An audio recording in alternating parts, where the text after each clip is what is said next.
Despite a lifetime's fascination with comic illustration, I'm embarrassed to admit I've only recently discovered the work of American cartoonist Walt McDougall. He was born in 1858 in Newark, New Jersey, the son of a successful painter.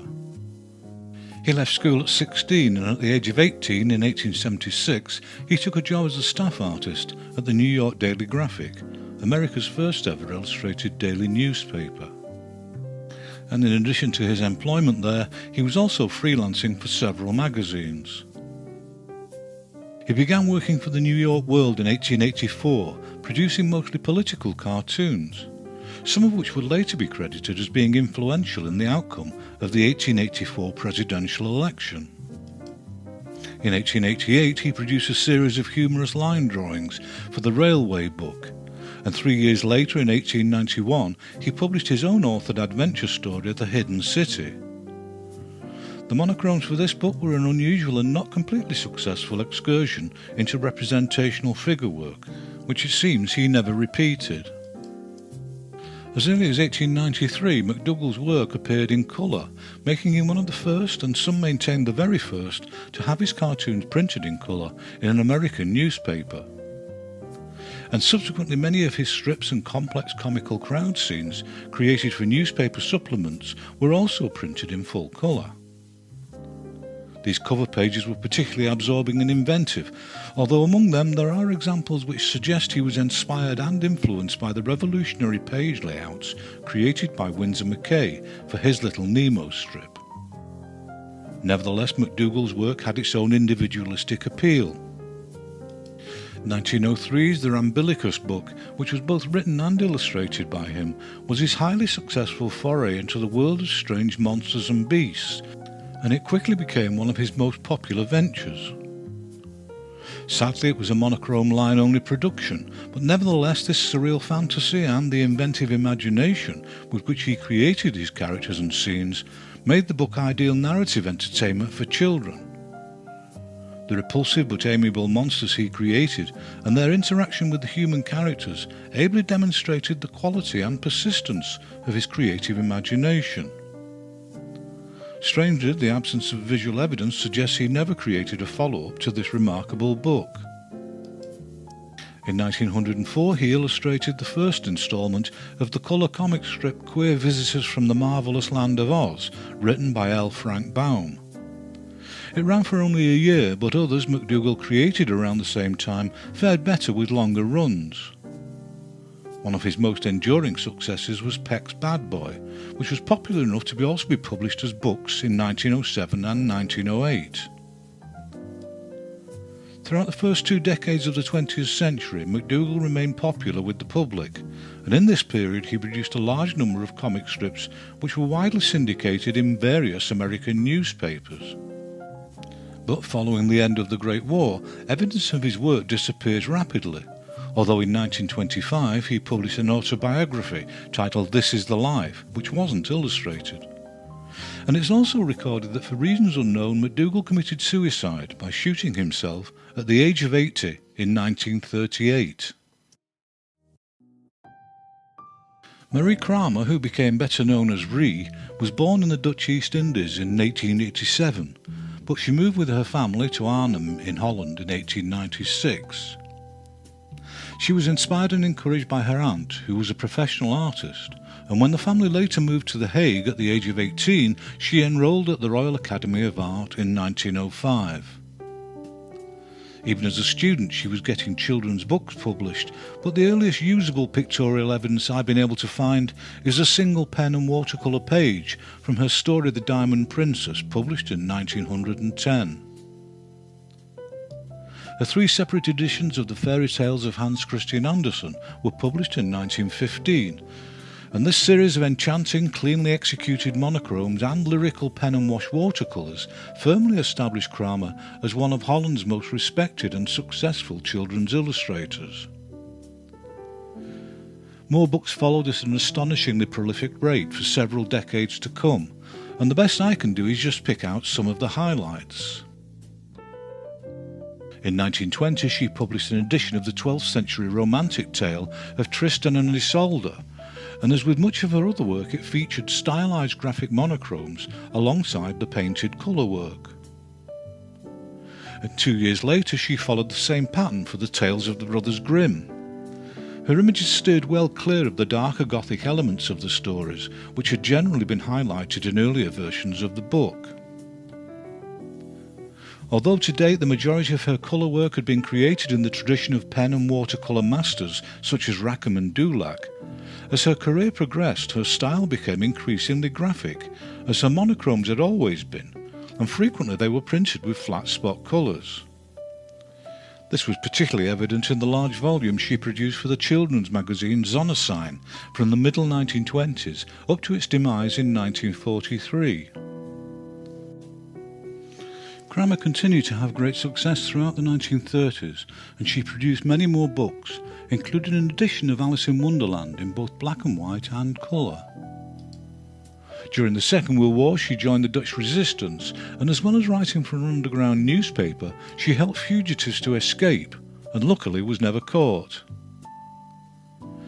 After the war she increasingly produced work for school textbooks alongside her other creations, and by this point all the evidence confirms that she had left her traditional watercolour render style behind completely. The last dated work I've found is a pair of amusing animal-themed books from 1955, at which point she retired to the Spanish island of Majorca. In 1971 she returned to the Netherlands, and she subsequently died there in 1977 at the age of 81. The now unjustly neglected French illustrator Jacques Touche was born in Paris in 1887. It's recorded that he studied at the School of Decorative Arts in Paris sometime around 1905, and he later fought in the Great War and was captured by the Germans.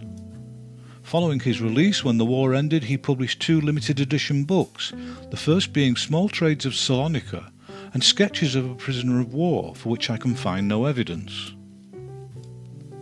Following their somewhat limited success, he became increasingly prolific, and his work started to be published in the wider commercial market by many of Paris's major publishing houses. The comical Arabic tale Les Merveilleuses Histoires de Nasreddin, written by Pierre Beall, was published in 1924, and Touchet's humorous vignetted colour images contributed immensely to this book's success, leading to numerous reprints in following years. Like virtually all Touchet's early illustrations, his images were reproduced by the laborious pochoir stencil process. 2 years later he created a contemporary comic visualization of Éloge de la Folie, originally written by the monk Erasmus in 1509. Among other books he illustrated a French edition of Gulliver's Travels in 1930, and in 1932 the charming tale Les Malheurs de Sophie, originally written by the Comtesse de Ségur in 1858. And as if he wasn't occupied enough with bookwork, in the early 1930s he also started creating covers for the magazine Redondo, using a somewhat atypical graphic modernist style, and he continued to do so up to 1939. By the mid-1930s it seems he was increasingly working in watercolour, as many of his images featured tonal rendering, a technical impossibility in pochoir. This certainly seems to be the case with his 1934 edition of Rabelais' story Gargantua et Pantagruel, and again, for a particularly charming series, for Charles Dickens' Pickwick Papers in 1937. Despite Germany's occupation of France in 1940, Touchet was apparently left alone and allowed to continue illustrating books. And judging by the volume he published during the war years, his productivity was undiminished. Among several others was a particularly visually absorbing scenic set of watercolours for an edition of Les Contes de La Fontaine in 1941. And in the same year he also published his version of Aristophanes' erotic play Lysistrata. Only a year later he followed these successes with his edition of Louis Perrault's La Guerre des Boutons. And in 1943 he produced what was arguably one of the most popular and narratively engaging visualizations of Gabriel Chevalier's satirical novel about the fictional town of Clochemel, originally published a decade earlier. Following the end of the war in 1945, he created one of his greatest narrative works, with a series of imaginative and evocative pen and watercolour illustrations for the story of Don Quixote. Touchet really does seem to have been an unstoppable creative force, and he continued to create his exuberant and entertaining illustrations right up to the end of his life. And he died in Paris of unknown causes in 1959 at the relatively young age of 62. Cecil Calvert Beall was born in 1892 in Saratoga, Wyoming, but moved with his family to New York City in 1899. His talent was such that he sold his first painting in 1907 when he was 15 years old, and at the age of 18 he enrolled at the Art Students League in New York City. He also attended Pratt Institute, and it was there that he learned the art of watercolour painting, which would become the dominant defining feature of his future career. In 1917 he served in the American Army, and on his return he resumed his career as an artist. In 1922, Beal took a job with the Picard Advertising Agency and produced work for their clients, including a major campaign for Maxwell House Coffee. But he was also working freelance, and in the years that followed he was increasingly creating illustration almost exclusively for quite a few prominent mainstream American magazines, such as Collier's, Woman's Home Companion, and the Saturday Evening Post. And the success he achieved soon enabled him to follow his career exclusively on a freelance basis. Undoubtedly Beal's greatest asset was his remarkable facility with watercolour. Virtually all his realist contemporaries were using oils, and his skillful gesture application of watercolour gave his images great distinctiveness and spontaneity compared to his rivals. And he was particularly adept with the creative potential of the medium's transparency. Along with his ongoing magazine commissions during the later 1930s and into the 40s, he also painted covers for several pulp magazines, but signed his work as C. Calvert. During the Second World War, Beal was employed by the US War Department and simultaneously worked as a correspondent and artist for several magazines, including Collier's. He created a large amount of propaganda work, mostly in the form of dramatic and effective posters, which were designed to boost morale among civilians and promote efficiency in the industrial war effort. Among them he produced a now well-known painted rendition of Joe Rosenthal's original photograph of the flag raising at Iwo Jima. As this commission indicates, he was happy to work from photography, and he used posed models and photographic reference extensively in all his work. Following the war, Beal became a popular choice for the new boom in paperback books, which had taken over at the expense of the rapidly declining pulp fiction market. And he created a large number of covers designed to convince the reader of the racy credentials of the book in question.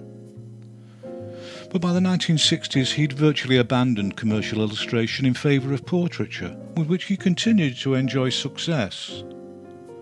And following a long and highly successful career, Cecil Calvert Beal died at the age of 77 in Tampa Bay, Florida in 1970. And so it's goodbye for now, and I hope to see you next time around.